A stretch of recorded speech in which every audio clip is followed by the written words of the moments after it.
I'm so happy to be here, and I'd like to first thank the Yakima people on whose land we're meeting. Thank you for having me and hosting me. I'd like to thank Winona, she's my cousin, and I'd like to say her name, my name is Kathryn Winona Shanley, and her name's Winona Wynn, and we're named from the same woman who was my mother, and she was named by her mother after her grandmother. So it's intergenerational, and we're bringing that to bear on this occasion. Thank you to the National Endowment for the Humanities and for Heritage University for its foresight in establishing an Indigenous Studies major. It's an important moment, and I'm really privileged to feel that I can have some input at least. When you leave, you can dismiss everything I've said.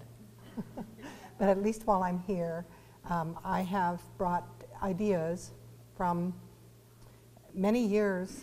I taught 7 years at the University of Washington and was adjunct to American Indian Studies then, and 7 years at Cornell, and I was a joint appointment, and now I've been at the University of Montana for 14 years. So I've had a deep history in this interdisciplinary field that has grown over the years.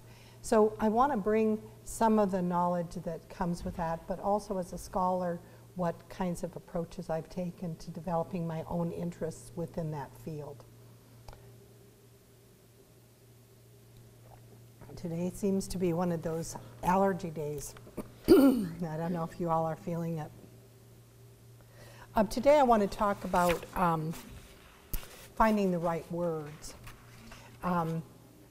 We function in English-speaking institutions, and yet many of the concepts of indigeneity that are most crucial to understanding worldview and a people's position in time and space and geography are related to native languages.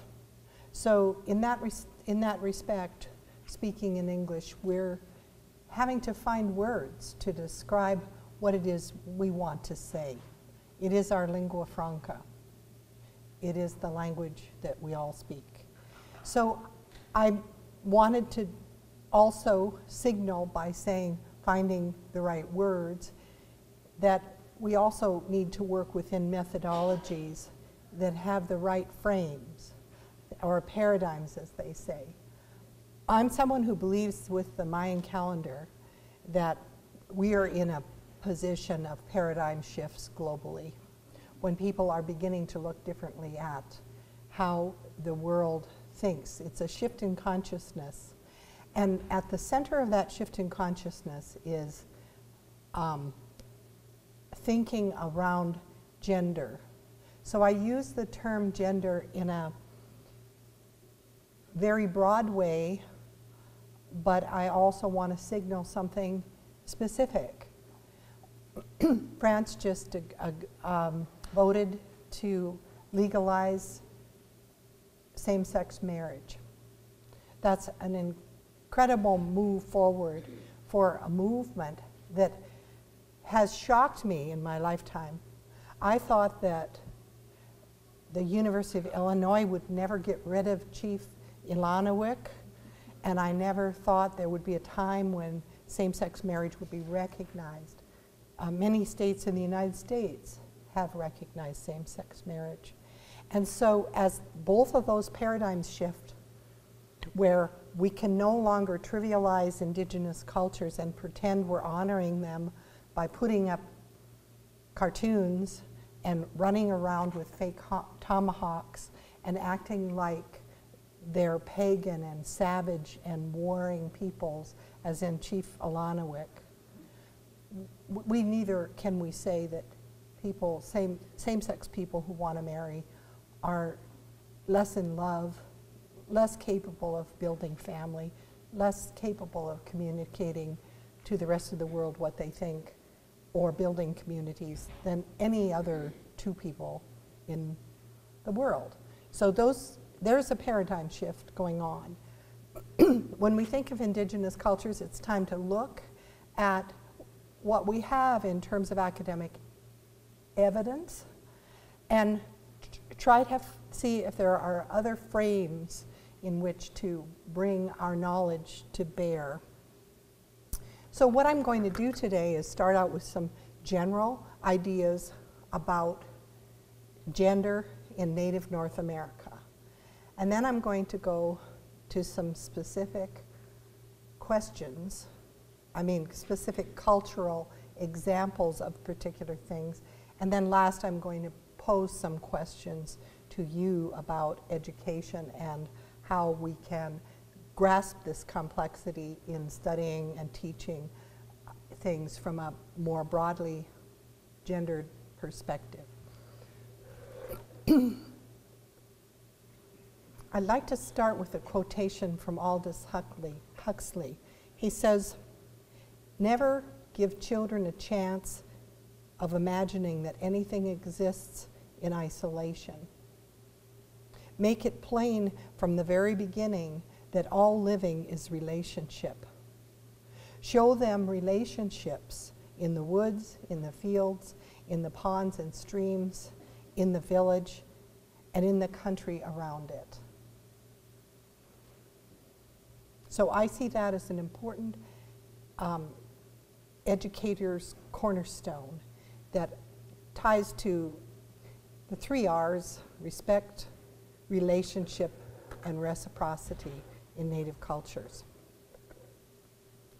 In terms of defining our terms, gender is a term that refers to culturally defined positions in a society involving personal power, status, perspectives, responsibilities, roles, limitations, physical attributes, and so on. And they're key to gender is key to self-identity.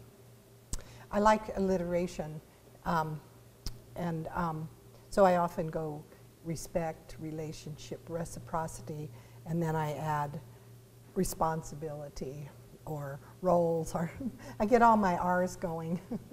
But it's a way to frame the way we think about the angles, like walking around something. What is the respect to be shown? What are the roles? What is the reciprocity? What is the responsibility? And so on. And then sex is a biological term. The society in general is confused about sex. They have you fill out gender on your forms. What they really mean is sex, but they're too self-conscious to say that. There are basically 2 sexes, male and female, and then there are, I don't know the percentage, but there are a number of people who have varying degrees of hermaphroditism. Sometimes it gets surgically corrected at birth and so on, but so there are people who have different biological markers for sex.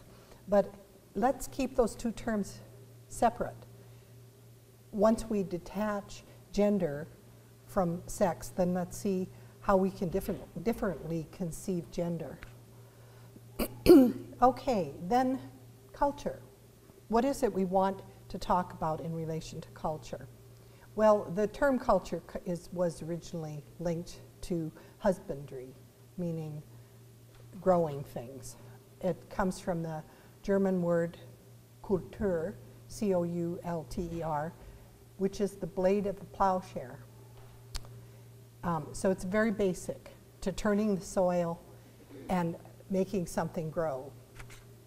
Matthew Arnold was a bit of an elite in English letters, and he saw culture as a term that only applied to high-class people. And it was economically high class, but he saw them as having culture, whereas other people were uncouth. People don't use the word couth, but if there were a binary there, it'd be couth and uncouth. So there are other ways historically of looking at culture. In relation to Indigenous people, there's always the idea of nature-nurture, or culture-nature. And there's a long history of gardening. Have any of you been to Versailles in France? Yeah, I mean, an amazing garden, which is an indication of wealth. That just simply the man and woman hours used to keep the rows straight and the weeds gone and the hedges trimmed and on and on and on. So the European idea of gardening and culturing nature in that way is very different from the indigenous idea of relating to nature. What I say to my students is that it's the difference of wilderness as a concept where humans don't abide. In order for it to be wild, it can't be the inhabitant of humans, and wilderness as a worldview, where people inhabit it and feel a reciprocity and responsibility and respect for the area that they allow to be wild, as in expressing its own beingness. So those are two concepts of wilderness that relate to the culture, the false dichotomy between nature and nurture. There can be humans in those spaces. The park system is an example.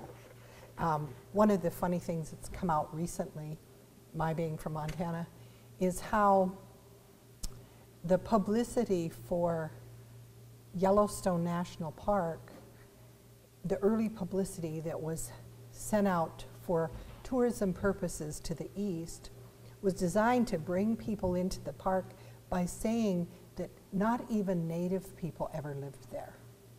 It was a wilderness where native people didn't go. So that's how wild it was.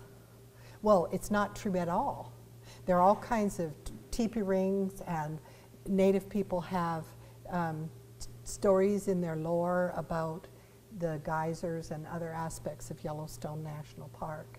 But as an ideology, pulling the natives out of the park gave it a Western definition of wilderness. So when we put culture together with indigenous, that's a kind of different take on that. But keep in mind that our ideas are culturally constructed and socially constructed. That's how we arrive at these things. It isn't natural per se. It's ideologically shaped. So culture as something descriptive versus culture as something normalizing. If you were in the workshop yesterday, I talked quite a bit about normalizing, and we talked a little about poverty, that when you talk about, in this country, when you talk about poverty, you're talking largely about statistics. How many people live in a household? How much income do they have? And do they have access to running water and indoor plumbing and on and on? In Native communities, we have lots of gatherings where people come to a memorial feed for grandma who's been gone a year. And all the community's invited to this. There isn't a differentiation between the person who's unemployed and the person who's employed. Everyone gets a plate and walks through the line. And so it's not poverty. Poor people aren't encouraged not to be there. The community feeds them. I was just in Anchorage, and they were telling me the Alaska Native Heritage Center, they had a site, they wanted to build it on downtown, but the city council didn't want it downtown because they didn't want the Alaska Native poor people to frequent it, because they felt that then it wouldn't have the pristine quality of a museum. So you can kind of begin to get the picture of keeping something free of human beings makes it more cultured on a certain level. Anyway, it all ties together. So this is a quotation from Terry Eagleton. He's a critic he's a cultural critic, and this comes from his book, The Idea of Culture. What culture does then is distill our common humanity from our sectarian political selves, that is, those of us who just move around in the world, redeeming the spirit from the senses, and wresting the changeless from the temporal, and plucking unity from diversity. So when you think of the continuity of that in terms of culture, those features of culture pull those things out above and beyond the everyday activities of human beings and create culture. So the cultures, as I was saying yesterday, culture is the thing that goes without saying. We're immersed in culture right at this moment. We're speaking a certain language. You're sitting in chairs facing a certain way. I'm talking in a certain way. You're not interrupting me right now, but you will later, unless I said something really outrageous. And so we have all of our knowledge lined in books. It's all numbered. You know, where this educational institution is culturally constructed. And it isn't the norm, the center, the way it has to be. That isn't what education has to be. It's all been constructed for us. For better or for worse, it has. So he's saying that cultures over time distill from the sectarian, the common humanity. They pull the spirit from the senses, pull the changeless from the time, and pull the unity from the diversity, so that culture can have kind of one statement to make about itself. So at this point I want to stop and tell you a little gender story. This comes from the Tewa people who live in New Mexico area, a Pueblo people. And the story is of Laughing Warrior Girl. Laughing Warrior Girl was this kind of surly kid, maybe about 13 or 14, who didn't really want to do what she was told. But she did it nonetheless. But she didn't do it without attitude. I'm sure you don't know anyone like that, right? Some of us are still that way. So she had all this attitude, but she was asked as a young woman to grind corn. So even though she had that attitude, she did what was expected of her among her people. She was grinding the corn. The enemy was coming down on the camp, and they were so numerous that the men needed some help. And so her uncle, who had been always saying to her, now just be a good girl. Instead, he came to her and said, we want you to come and fight with us. And so she started laughing. And she took her musical instruments off the wall, and she went to the battle with her rattles and her musical instruments in one hand and her men's weapons in the other. And she's laughing all the way. When she got to the battle lines and faced the enemy, she lifted her dress 4 times to show them that she was a girl. 4 times, laughing, brandishing weapons. And then she goes into battle, and in the middle of the battle, she becomes so fierce that a mask grows around her face. And she slays all of the enemy. And the mask was blue on one side and yellow on the other, and had big fangs. And when she turned around and faced back to her people, the men, they were scared to death of her. They saw that mask, and she laughed, and like she was who she was. When she got back to the village, she took the mask off and hung it on the wall, and took her rattle and her musical instruments, hung them up. She put the men's weapons aside. So the men then met among themselves because they were so frightened by her. And they said, what should we do? And they decided the uncle should go back and see if she was really a girl. And so the uncle went to her, and she was indeed still a girl. And they decided to make her into a war chief. And with the war chief role that she played, she became a healer.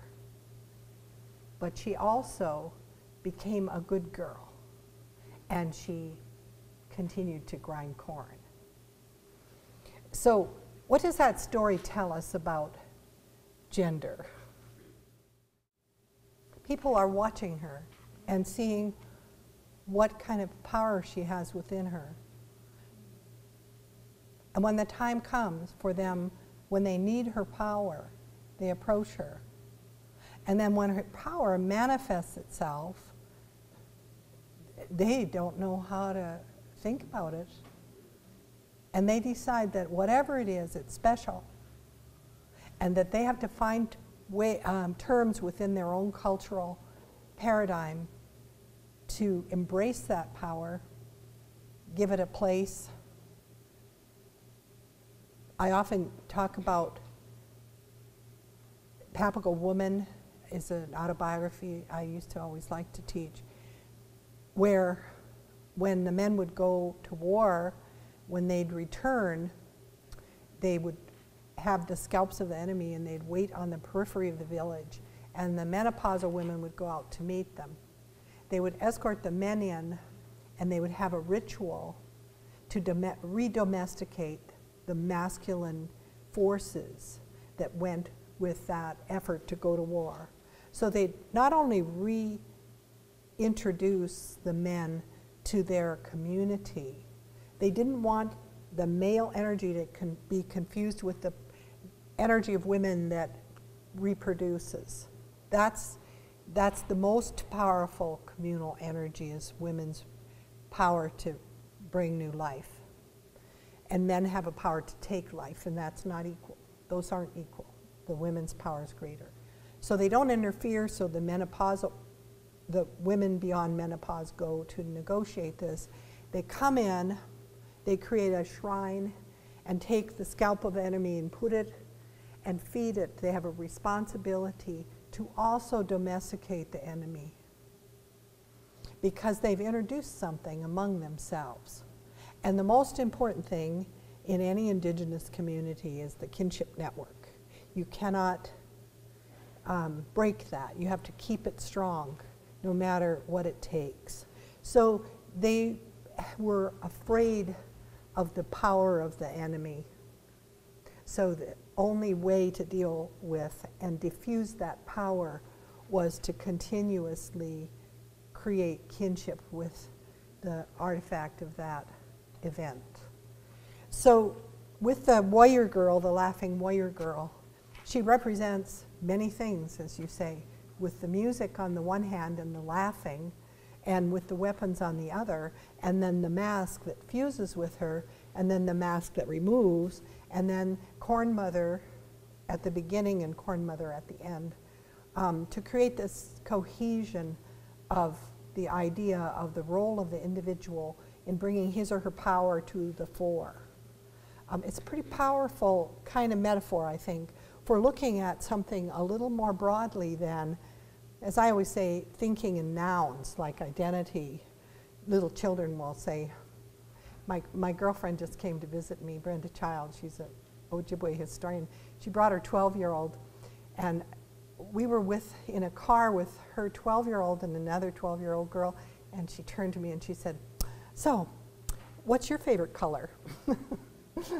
And I thought it was so 12-year-old of her, but that idea that you're going to define yourself by nouns. You're going to figure out your color, or you're this or that. And we do that kind of thing with identity all the time, when in fact identity is far more dynamic than that. Both gender identity, so-called racial or ethnic identity, roles and responsibility identities, and so on. So she's a good girl. We have these binaries: femininity, masculinity, sexuality, sexual orientation, gender, homo, heterosexuality, normal, deviant. There's studies in gender, feminism, masculinism. There's patriarchal, matriarchal. And so when you see that in our educational system, that's how we study things. We create things as if they're along a continuum from this thing to this thing? What if we got away from linear thinking and thought in circles instead? That there's a different type of timeline. You don't, when I was a kid, when people talked about people who are gay, what we'd say now are gay, they'd say, oh, he has latent homosexual tendencies. And there was just this kind of idea that there was, you take the idea of history as progress, that someone was going to develop in a lockstep fashion from this to this. Well, human beings are far more dynamic than that, and behaviors change. I have some slides coming up real quick here that'll describe some of what that thinking is a little more. So how can we talk about gender in Native America, Native North America, given the diversity among cultures? How do we unify that? How do today's Native cultures relate to their own past cultures? And how does the study of Native American gender perspectives relate to contemporary theory and thought in both Indigenous studies and Western education? Those aren't questions I can answer entirely, but I will say that one of the things I've learned through working with elders is there's an important Indigenous concept of holding the question in your mind or your heart, that some questions are too big to answer in one place and one time. You build stories, and this story, you'll have a circle here, and then you'll hear this story, and this circle will come and it'll just catch the end of this circle. Then you'll hear another circle, and this circle will go up and take in both of those circles. And before you know it, you have all these circles overlapping with one another. And in the middle of it, it'll come to you one day. And one of the elders who talked about that was Vi Hilbert, who is a native language speaker from she was a Lushootseed language speaker. And that's a Salishan group from the Northwest Coast. And when she was asked, she was my colleague at the University of Washington, when she was asked how things ought to work with children, like what do you do with risque parts of stories when you have children in the room? She said,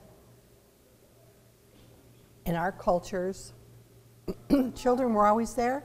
We told coyote stories that had lots of sexual elements to them, and our idea was that the children wouldn't get it until they could get it. And so, you all, when you think about that as a practical aspect of living and culture, you probably remember things you didn't get for years. And then one day you're going along, you think, oh, that's what my mother meant. Do you know? And we have those, that's how we learn, really. We accrue information until we're ready, till when we know it, then we know it. That's a complicated idea. It's not a binary, don't know, do know. It's that it's in you somehow, and then all the pieces come together and it fits. But part of it was always in you. It isn't from empty to full. Answers aren't that way. So in relation to the diversity among cultures, Native cultures, the example I often like to use is about people want to know, they want to know all the big, fat, juicy questions. Like, were Native people, well, how did they believe, what did they think about premarital sex? Or some question like that. Well, you take two cultures, and this is a very simplified version of it, Creek culture or Muskogee and Cherokee. Cherokee were, by contrast, the women were extraordinarily chaste. Creek women with sexual experience were considered more desirable than women with no sexual experience. Now, I'm just telling you that generally. If you really want to know about that subject, you have to study it in far more depth than that. But it gives you an idea that among Native groups, you'd have incredibly contrastive actual practices that would fit under kind of gender relations. There are some more unifying things, and I'll get to those in a second. Today's culture versus past cultures, I'll get to that in a minute. So there's a plurality of genders, just as there's a plurality of cultures. Genders are culturally conceived, historically derived, therefore can change, and then they're socially nurtured through processes of courtship, socialization of children, socialization of desire and eroticism, processes of parenting, language use, choice of terms, spiritual views, nature of self. Do you all know Sherman Alexie, who he is? Pretty popular guy, yeah. I was teaching one of his books of poems a couple quarters back, and he has this one poem where he kind of talks about, he likes to kind of be there out in your face, and he was kind of sort of saying, I tell it like it is.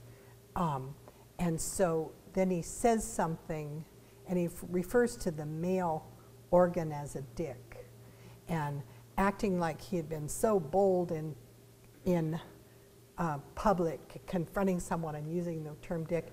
And then later in the poem, for a woman's private parts, he uses the word vagina. Okay, so I get the students to look at what's the difference between dick and vagina. One is far more acceptable term than the other one. One is in the area of slang. So here's this guy trying to tell you that he's being uncensored, and he's full of censoring. And then we say, do you know a word that would have been the equivalent of the word dick? Everybody's sitting there. And of course, I'm not going to speak the word into the room either. But the point is that we make all of these kinds of choices in vocabulary, and they are loaded. And a word like vagina is far less loaded, in my opinion, than a word like dick. And we could even get worse, you know. So cultures construct that, and there are actual things that are unspeakable. They're really unspeakable. So compelling issues in the study of Native North American gender are the strong distinction between gender and sexuality as cultural domains, the impact of European colonialism and the conquest on gender roles. And I talked about that a little bit earlier today. It was on the tape, I think, about burdash as a term that anthropologists picked up. Burdash actually comes out of Greek culture, and it's the notion that the culture would create take young men and create, make them into sexual slaves, basically. So when Europeans came to the Americas, every alternative gender in indigenous communities got the word burdash superimposed over it. So that's an impact of colonialism, a distortion, an actual association of behaviors with pathological. And then the relationship between gender and power. Among the Daneza in northern British Columbia, which are also known as the Beaver people, they had a tradition where medicine power was passed in a gendered way. So if you had an older man who had acquired a lot of medicine power over the course of his life, in his latter years he took a young wife, and she not only was his sexual partner, but she took care of him, and she aided him in living, and then she led him down a comfortable path toward death. And then when he died and she got older, they may or may not have children, but when she got older, and she was an older medicine woman, having acquired all that medicine knowledge from him, then she took a young man as a husband. And then the young man became her hunter and took care of her and apprenticed with her and became a medicine person, assisted her to an easy death, and then the cycle began again. Now that's, I think, a very important way of looking at gender, not as patriarchal, but instead as an important repository of cultural and communal knowledge that allows people to carry on their traditions in important ways. And the last is that there's tribally specific definitions of personhood. Navajo people believe, for example, that the energy from the universe, they believe in electricity as one of the great powers of the universe. And the idea that you have swirls in your fingertips and at your toes, that's the place where energy enters your being. And Yupik people have 7 essences to their soul that manifest themselves over the course of a lifetime, and they begin by reading the first essence in the swirls of the baby's heads. And then they watch as the inner baby self grows into itself. They get new names at the different phases. They get associated with animal spirit helpers and places, sacred places, and on through a lifetime. So the person becomes uniquely his or herself. But the uniqueness of the individual is central. And the power that the individual has is central to the community. It just unfolds. So the gender fits within that individuation of a tribal person to contribute powerfully to the whole, but uniquely as well. So that's kind of where gender fits there. So the 4 major themes in ethnography of Native North America are that there's a cultural notion of selfhood that stresses individual autonomy and relative freedom independent of one's gender. A relative lack of social domination and submission in defining interpersonal relations, including relations between men and women. A cultural elaboration and valuation of feminine principles in mythology and belief, and a relative availability of positions of power to women as well as men. So to talk about those themes, skip those 2 slides. I want to reiterate this one point, and I'm quoting from a book called Women in Power, which is a compilation of ethnography from throughout Native North America, and that is trying fairly comprehensively to grasp, for lack of a better word, let's say pre-contact or traditional indigenous ways. And these authors say, what makes the Native North American case so interesting for the study of gender and power is that it is a region in which gender is central to the cultural system, but not closely linked to either biology or power. That's a really complex thought. I just went by 2 slides that talk about different regions, but it's too much complexity to go into here. But I'm going to reread this part, that in Native North America compared to Africa and other places, gender is central to the cultural system, but not closely linked to either biology or power. Okay, so the point is made most clearly by comparing Native North America gender concepts to those other regions. As I said, Asia, Africa, and so on. So there's something unique that's going on in the Americas. I want to address the issue of contemporary gender configurations and talk about the word Two-Spirit, which you hear often. Two-Spirit was coined at a conference among contemporary Native people who saw themselves as being of alternative genders. and they felt alienated from contemporary gay lesbian movements and that were Western and so on, and at the same time felt themselves alienated from their traditional communities. Some of them were urban Indians and so on. They decided the two-spirit term fit for them. And one of the things I often remind people is their original conception was that it should never be translated into a native language. Because sometimes when you do that, there actually is a native term meaning two-spirit. It might mean something entirely different. So two-spirit is an English word. It fits in our contemporary period, and people use it to talk about almost a new sexuality, gender, that may link to traditional native forms of gender and sexuality and may not, but does describe a contemporary reality that is other than the traditional male or men's roles. I use men and male and women and female to differentiate between gender and sex. So men's roles and women's roles, that it is an alternative category.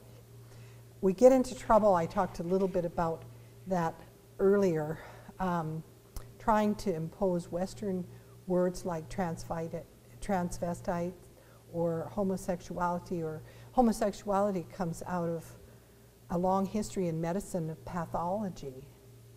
And transvestitism was a common practice among, or the cross-dressing, or however you'd want to say it, common feature of medicine practices and ceremonies. So to confuse that with what we might see in contemporary culture somewhere is a real disrespect to Native people. So it's very hard to find the right words, which is the title of my talk, Finding the Right Words. It's not an easy matter. So two-spirit statuses and roles reflect worldviews found widely in Native American cultures which appreciate and recognize ambivalence and change, both in individuals and in the world at large. As becomes apparent from origin stories, stories related to the trickster cycle, and many other stories from different tribes. So that's the overview. I want to make very brief remarks about three cultural contexts. The first is Lakota, the second is Seneca, and the third is Apsiloke. Lakota cultures have many roles, the roles of men and women that are wives and husbands, the fairly traditional core of a kinship structure that leads to the production of children and grandchildren and households and so on.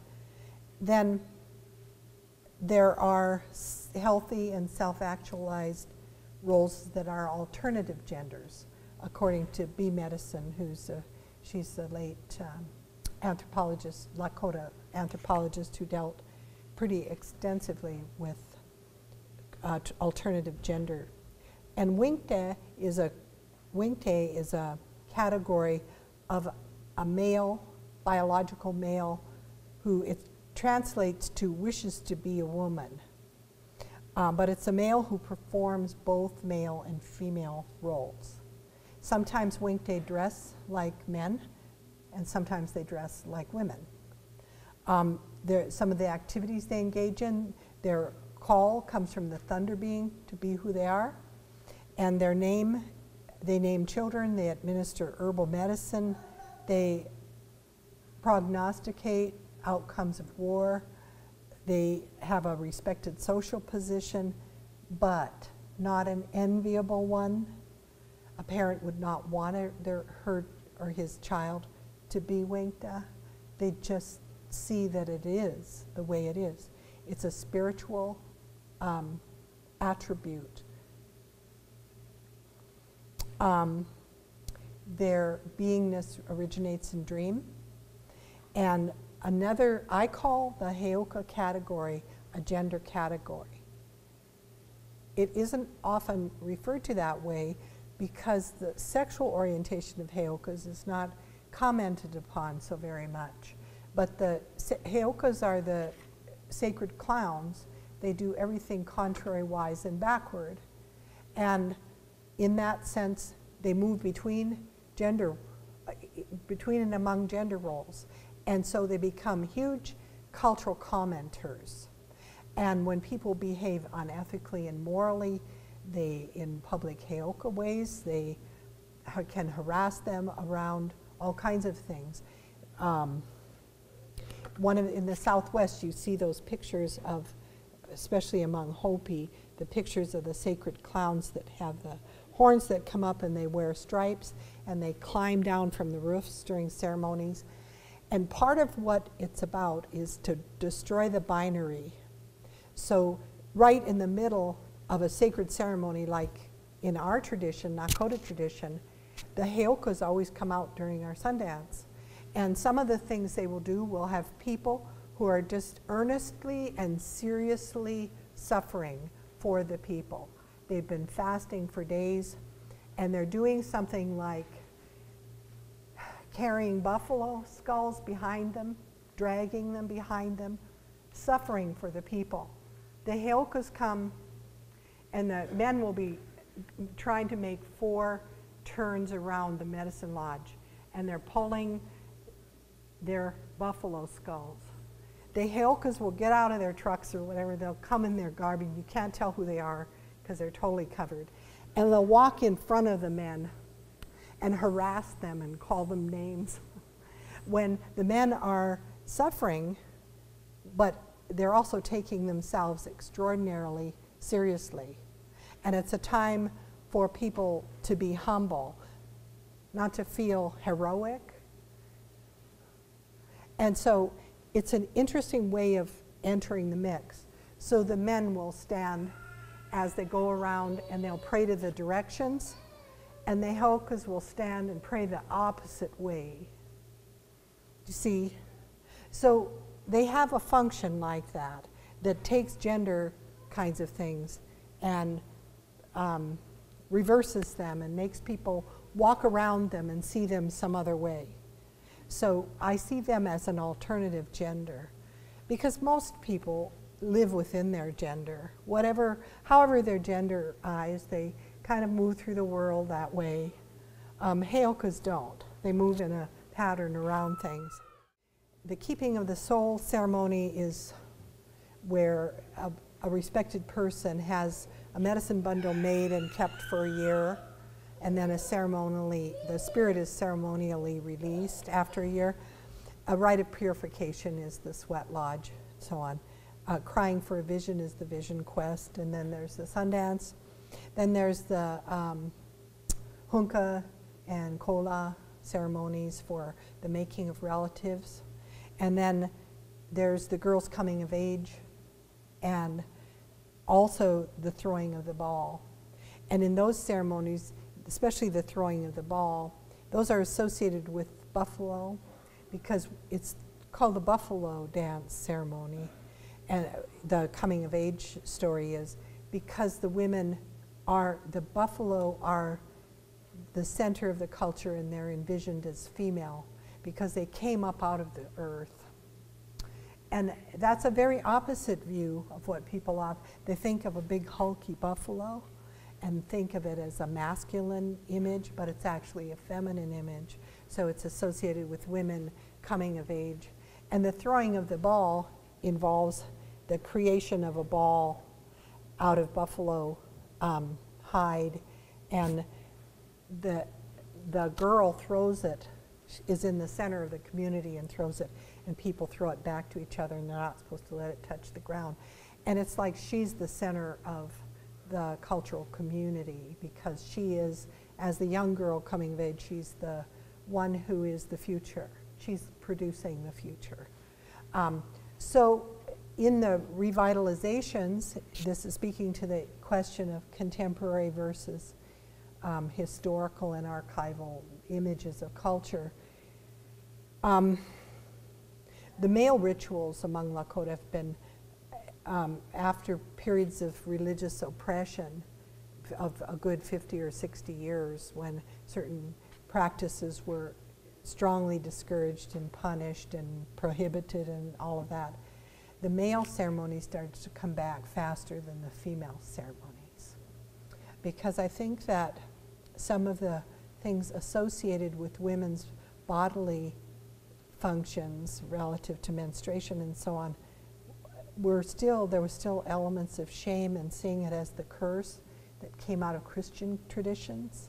And so they weren't always seen as equal to some grand vision, because we live in basically a Western view, a patriarchal view, that where what men do is more important than what women do, and where the mind is more important than the body, and so on. So nestled within that kind of ideology, it's been harder for the women's ceremonies to be revitalized. But it's also less public. So they're more revitalized than they seem, because it's happening elsewhere. Okay, so that's Lakota. And of course, you all have heard the story of the white buffalo calf woman who was coming toward two hunters, and they saw her and recognized there was something special about her. And one of the men lusted after her, and he was turned to ashes or dust. And so there's a sense in which his sexuality was not not recognizing that she was in sacred form, that in fact seeing her sacredness, not her body, her sexed body, was the part of that story. And then she transforms through 4 rolls on the ground. So there's a mythological basis for seeing gender in other ways besides the binaries we tend to see them in. Just quickly, I'll run through. There are 4 aspects of the soul in Lakota. The Nagi, which is like a mirror image of the person's form. You sort of think of that like a ghost. Then the Nia, the life breath, which is derived from Monia, the soul part of the body, and gives life to the organism.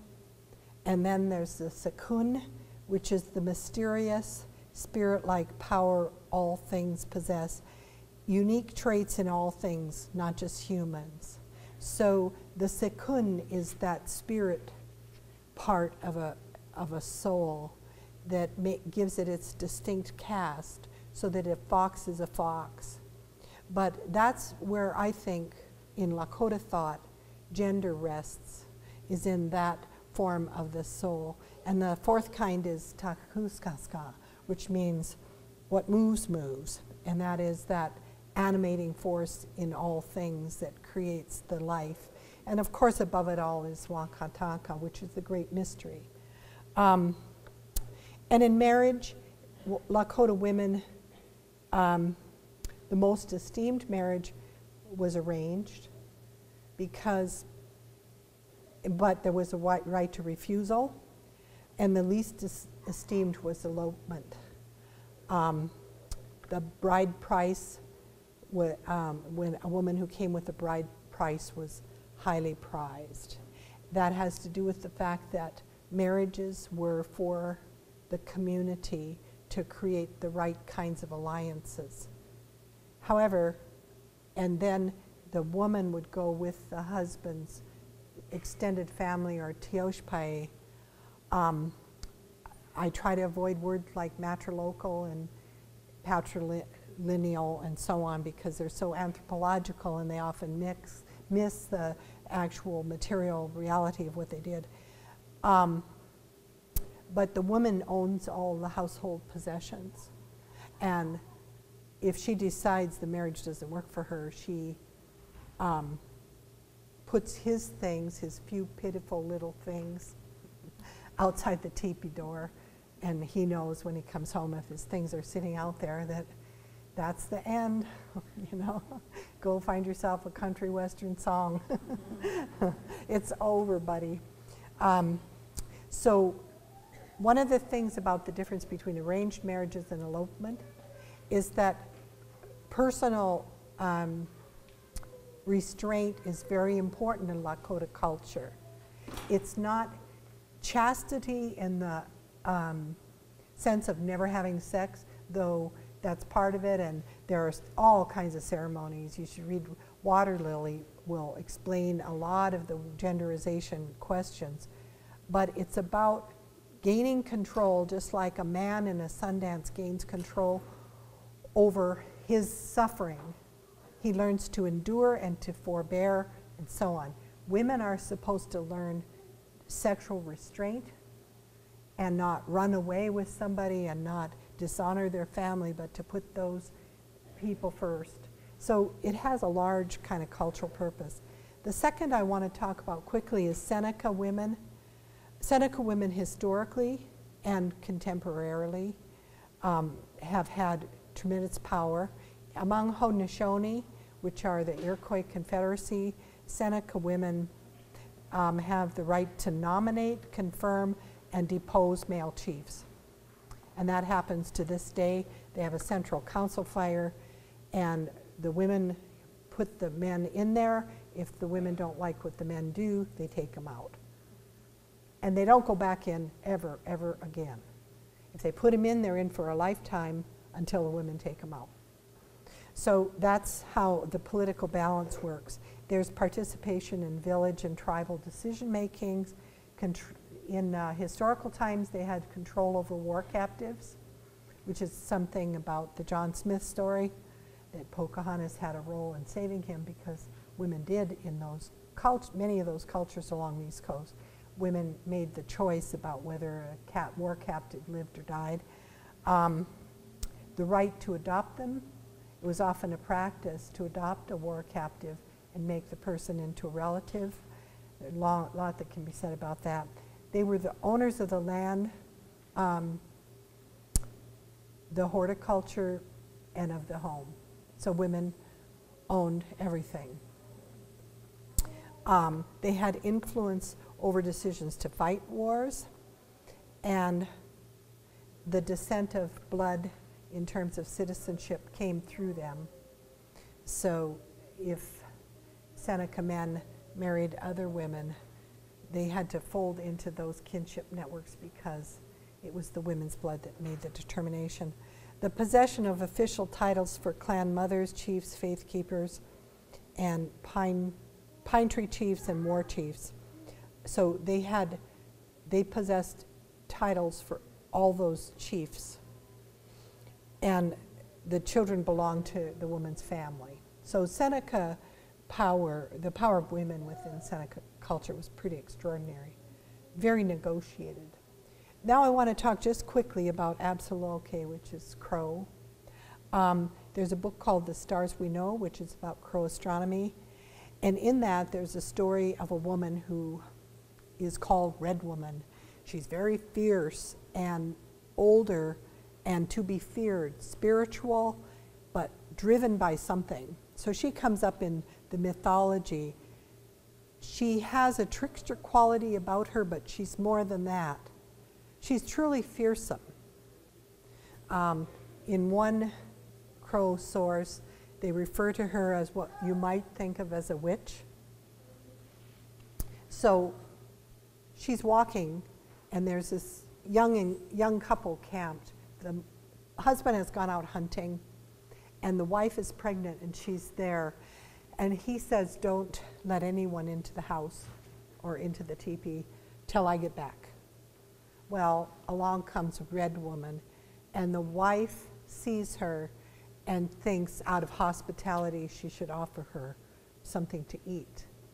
So she invites her into the teepee, and there's a fire in the middle, and the old woman, the Red Woman, puts a stone on the fire, and when it heats up, she takes the stone and puts it on the woman's belly and kills the woman, and then opens her up with a knife and takes her babies. She has twins inside. She takes one of the babies out and throws it between the teepee linings. And then she takes the other baby out and throws it in the spring that goes by the teepee. And then she leaves. And why does she do this? Just spiteful or something. We don't know. But as kids, we really want to know. So the husband comes back and he looks and sees his wife dead, and he grieves and he buries his wife. And time goes on, and he's got his camp there. And one day, this little boy appears to him who can talk. And he's thrown in the teepee linings. So thrown in the teepee linings, comes out and talks to his father and explains to him that all these years he'd been raised by mice. And that's why he has survived, and that he's actually wanting to be human now. So he wants to be with his father, and his father's so happy and embraces him. And then he tells him strictly, don't leave the teepee. When I leave, you just stay here, don't leave the grounds. So he goes hunting, and when he's gone, the boy plays around and that kind of thing. And pretty soon, this other little boy walks out of the water and starts to play with his brother. And so they play, and then the father coming back, the little water boy thrown into the water, runs back and jumps back into the water. So pretty soon, thrown between the teepee linings, asks his father if he'll make 2 sets of bows and arrows, or 2 throw the ball kind of game things. And he says, why? And he says, oh, I have an imaginary friend, and I just like to have 2, and all these things. You never know when someone might come to play with me. And so his father makes him 2 sets. And the father's beginning to get suspicious because of what's been happening in the camp, and things look different, more food is gone, and so on. And he comes home early and he sees the 2 boys, and then he sees the one boy run into the river. So he says, what can we do to bring him out? So he gets the thrown between the teepee linings to go talk him into coming out of the water. And he comes out of the water. But the problem is he was raised by water creatures. So he's not very human. And being human scares him compared to the first boy who was raised by mice. And so it takes a ceremony that links them to the stars, a sweat ceremony with a prescribed number of pores, and using water in connection with light to create this ceremony that pulls that little boy back fully into being human. And he becomes human, and they become a pair again. And then they run off and play, and they grow up. And then they decide that they need to find Red Woman and wreak revenge on her for killing their mother. So they go out hunting, and they find Red Woman, and they bring her back, they kill her, and then they're able to bring the father is able to bring the mother back to life. But in the process of killing Red Woman, they cut off her hand and they throw it into the sky, and she becomes the hand star in the sky. So that anytime that if you're Crow and you look up into the sky, you can see Red Woman up in the sky. So there are many versions of that story, and it has interesting variations, but it is a foundational story for the role of an alternative gendered person called a bote or a bate in Crow culture. That the person has that role, but they're marginal, always marginal. They have spiritual power, but they're feared. So it's not entirely, as we would say, positive, but nonetheless, it's deeply culturally imbued and empowered, defined within the culture that there are these roles. So I wanted to give you some examples of cultural constructions of gender that relate to power and sexuality and even evil. It's complicated, gender is complicated, but we need to get out of the mainstream imposition of terms and paradigms and begin to look at gender in Indigenous studies in a way that connects to the real traditions of Indigenous people. Many things were lost through epidemics and bad policy, assimilation, missionization, and recovering some of these traditions really reflects coming back to a whole, creating more of a sense of a whole of the culture. So I'm going to skip that and end up. I think that thriving communities celebrate diversity. And diversity is a very cheap word these days. People want to claim they're diverse when who knows what they do. They offer chocolate and vanilla and strawberry. But it isn't about that. It's not just about additive approaches where new people are added to old paradigms.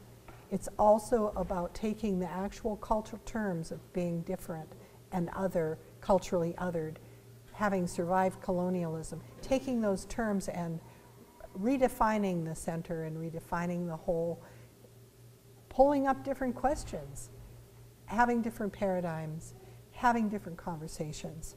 So the thriving community will foster tolerance as well as acceptance. Everyone won't accept, but everyone should tolerate until one would hope that understanding would grow. And all citizens should have a place in a thriving community. Individuals should be inspired, as Laughing Woman was, to become her Laughing Warrior Girl, to become her full self. As much as there was no real category for her, she came back to grind corn. She's still willing to be a part of community and grind corn, but she also is more than that. And it's not a diminished role for a woman to be a grinder of corn, but it wasn't her fate. She had a larger fate. She had a different role in community. So, the end. Pinamia. Thank you.